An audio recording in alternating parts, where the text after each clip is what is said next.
Honduran authorities move on with the organization of the primary elections to be held on Sunday. The Palestinian Prisoners Club accused Tel Aviv of torturing Palestinians in Israeli prisons. The Africa Centers for Disease Control and Prevention warned that Ebola cases were spreading in 5 out of 146 districts in Uganda. Hello, welcome to From the South. I'm Luis Alberto Matos from the teleSUR studios in Caracas, Venezuela. We begin the news.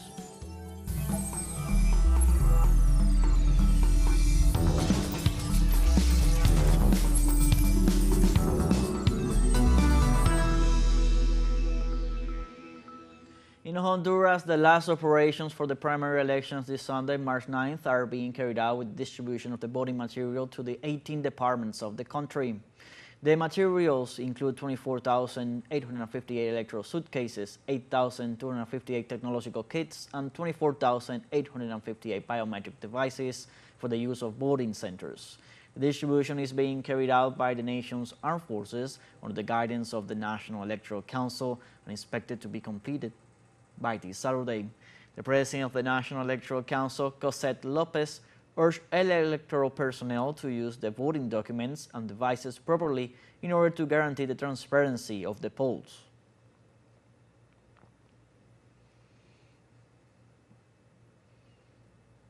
And Colombian President Gustavo Petro blamed armed groups in the country for the escalation of violence in Catatumbo.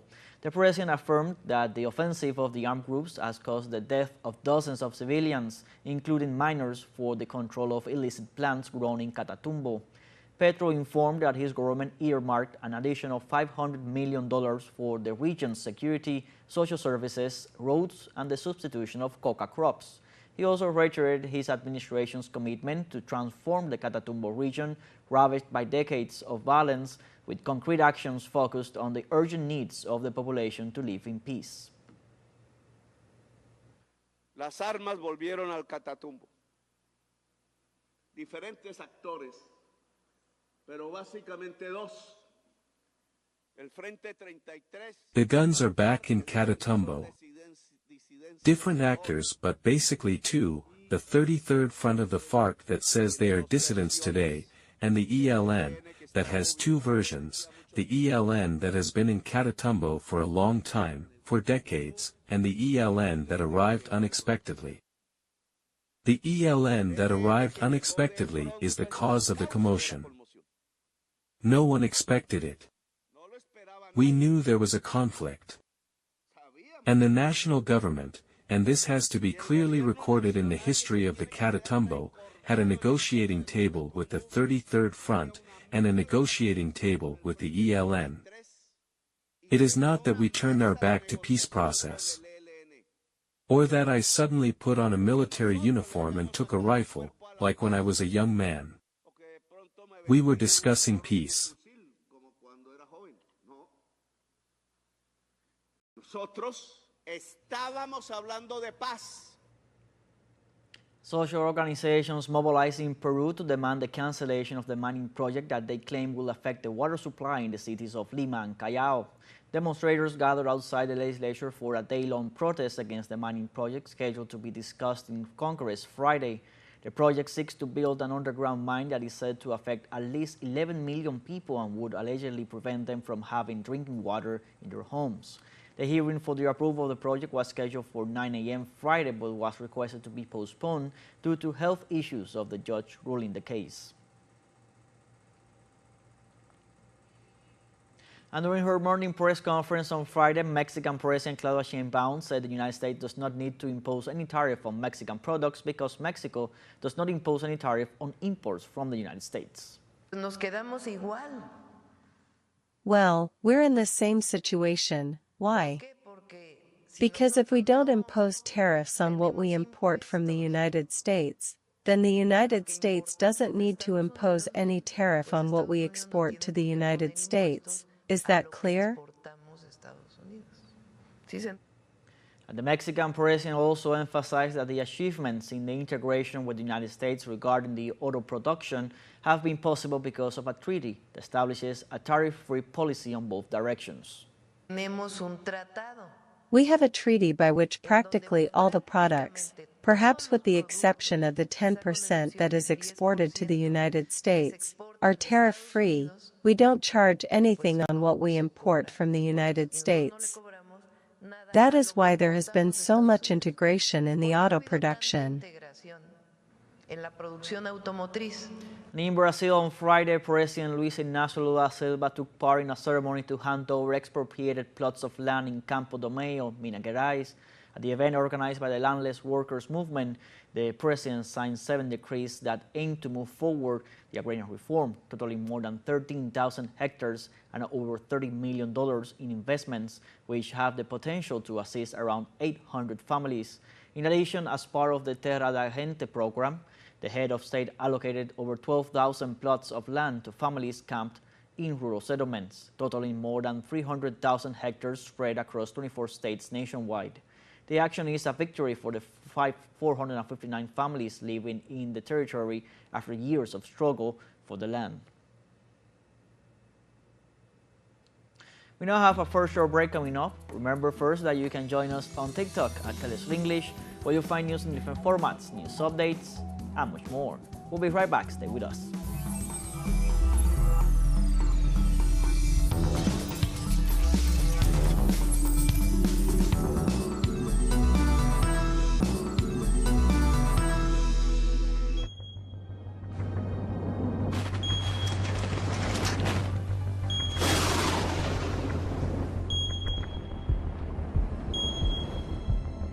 Welcome back. Well, authorities in Peru issued Friday a red alert in 8 departments due to possible landslides caused by heavy rains. The alerts were especially issued to ravines due to heavy rainfalls expected in several regions of the country. On the other hand, yellow alerts have been issued for the regions of Lambayeque, Piura, and Tacna, while 11 departments are under orange alerts. In this context, the storm in Bahia Blanca, Argentina, left at least 6 people dead, forcing authorities to implement a preventive power outage and to suspend all activities until further notice. In this sense, the municipality has warned about the magnitude of the weather disaster, which generates concern about the possibility of more victims. For this reason, the community is in a state of alert while the damage is assessed and assistance is sought for those affected by this devastating storm. And U.S. authorities have issued warnings due to a wave of intense cold, storms, and snowfall expected during the weekend. According to the National Weather Service, a low-pressure system will continue to affect several regions of the country, with significant impacts on transportation and outdoor activities. The agency reported that the weather currently presents a variety of meteorological conditions, ranging from heavy snowfall in the mountains to fire hazards in the plains. Winter storm watches and warnings remain in effect, while other regions face risk of critical wildfire events.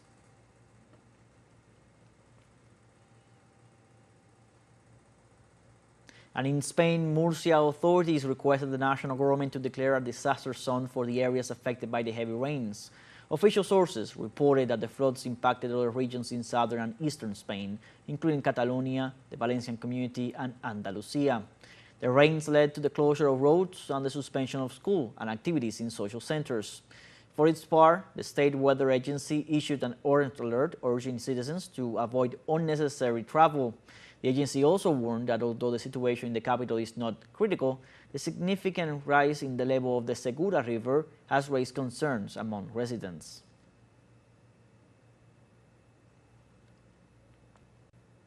And trade unions and social movements get ready in Spain to commemorate the International Women's Day. The rallies began Friday in the northeastern city of León, where demonstrators claim more effective measures to achieve real equality of women and men, especially in the labor area where gender discrimination is still present.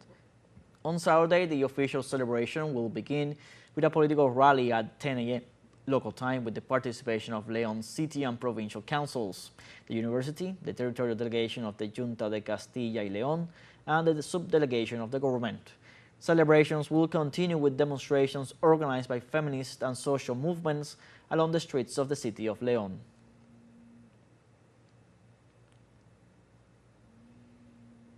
And in Greece, thousands of protesters, mostly students, demanded justice for the victims of a deadly train crash that killed 57 people 2 years ago. A group of Greek students have called for a new protest on Friday against the government in connection with the collision that took place in the Thessaly town of Tempe in February 2023. The call comes after several recent demonstrations in the capital Athens, where security forces arrested dozens of protesters in connection with an alleged series of riots. Demonstrators have rallied in front of parliament, chanting slogans in demands of accountability and punishment for those responsible and accusing the government of negligence. And Ukrainian troops have lost over 10,000 soldiers in recent days, according to reports from the Russian Defense Ministry. The agency also confirmed the surrender of at least 35 Kiev servicemen who were taken into the custody of the Russian forces as prisoners of war. In addition, the Russian armed forces carried out 7 massive attacks on several military installations of the Kiev regime, destroying 21 aerial bombs and 5 HIMARS shells, achieving the liberation of 4 Ukrainian occupied localities. We now have our second short break coming up. Before, we invite you to visit our Facebook page at teleSUR English. There you'll be able to watch our top stories, special live coverage, and much more. Follow our page and activate the notification buttons to stay up to date on the world's most recent events. Following short break, we'll be right back.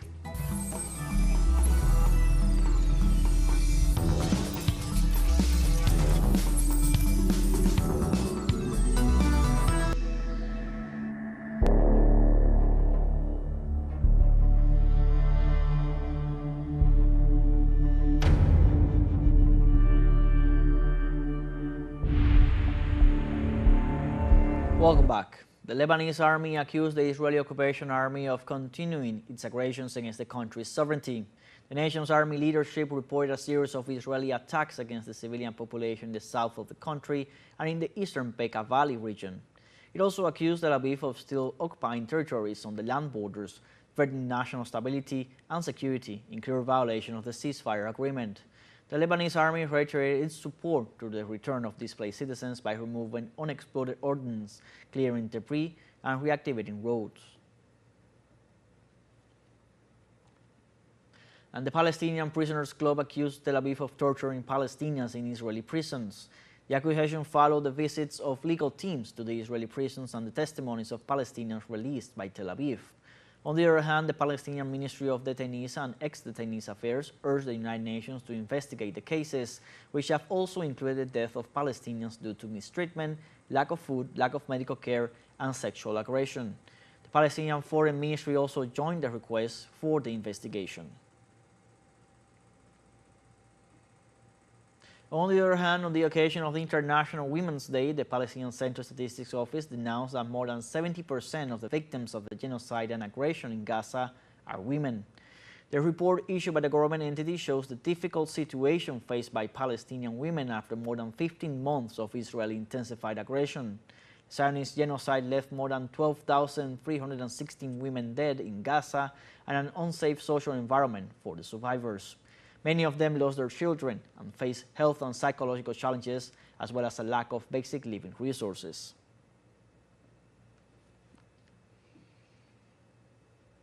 And Israeli occupation forces imposed severe restrictions on Muslim worshippers at the Al-Aqsa Mosque during the first Friday prayer of the holy month of Ramadan. Precisely, Israeli forces have denied the entry of several worshippers from the occupied West Bank and other parts of the Palestinian territories under the pretext of not having the necessary permits, while settlers are allowed to walk freely on the esplanade. Occupation forces are reportedly checking the identities of young men at the entrances to the Old City of Jerusalem and at the mosque's doors. Al-Aqsa, located in occupied Jerusalem, is one of the holiest sites for Muslims celebrating Ramadan this month. The restrictive actions constitute another violation of the fragile ceasefire by the Zionist Tel Aviv regime. And in this regard, the Israeli government increased restrictions at Jerusalem's Kalandia military checkpoint, limiting the number of Muslims allowed in from the West Bank and effectively denying the entry to thousands more. Worshippers trying to reach Al-Aqsa Mosque for Ramadan have had to obtain previous clearance and undergo thorough security checks where only men over the age of 55, women over 50, and children under 12 are permitted in, while Jews and settlers are allowed free passage.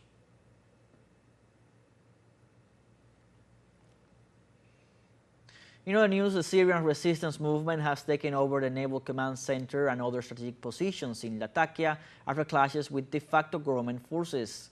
A former commander of the Syrian army, Suhail al-Hassan, member of the resistance formation dubbed the Coastal Shield Regiment, assured that they have been keeping up with their fight against the occupying foreign troops with the purpose of overthrowing the current de facto government. In this context, the death toll following the repression of protesters by the coup regime amounted to 70, mostly members of the resistance. 90% of Syrian coastal areas are under the control of these groups after clashes with the new authorities this afternoon. And the Public Security Department in Homs announced a curfew from 10 p.m. on Friday night until 8 a.m. on Saturday morning amid intense protests against the current regime. Meanwhile, the military is moving into the Japle region and its surroundings in Latakia to re-establish lost control of the area.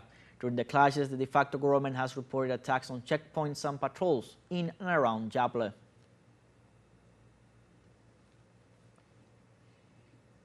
And a new attack by armed groups in central Sudan left at least 21 people dead. According to local media, several villages in the town of Al-Kamblin in Gezira state were targeted by paramilitaries between March 5th and the 6th.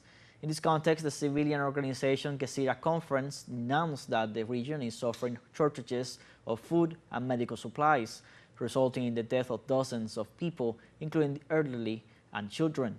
Since April 2023, Sudan has been facing an internal conflict between the army and the paramilitary rapid support forces, which has resulted in more than 20,000 deaths and forced displacement of more than 10 million civilians, according to the United Nations.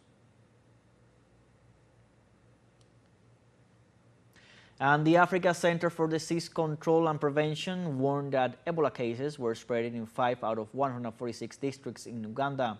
In this regard, local authorities registered Ebola cases rose up to 14, also confirming 2 deaths from the disease. They further detailed that about 3 hospitals in Kampala have been treating Ebola patients or suspected cases, and information that had not been made public before in order to avoid alarming the population. Tracing contacts is key to tackle the spread of Ebola, which is transmitted through contact with the body fluids of an infected person or contaminated materials. So far, there are no approved vaccines for the strain of the disease that is infecting people in Uganda. And like this, we have come to the end of this news brief. You can find these and many other stories on our website at telesurenglish.net. Also join us on social media, Facebook, X, Instagram, Telegram, and TikTok. For TeleSUR English, I'm Luis Alberto Matos. Thanks for watching.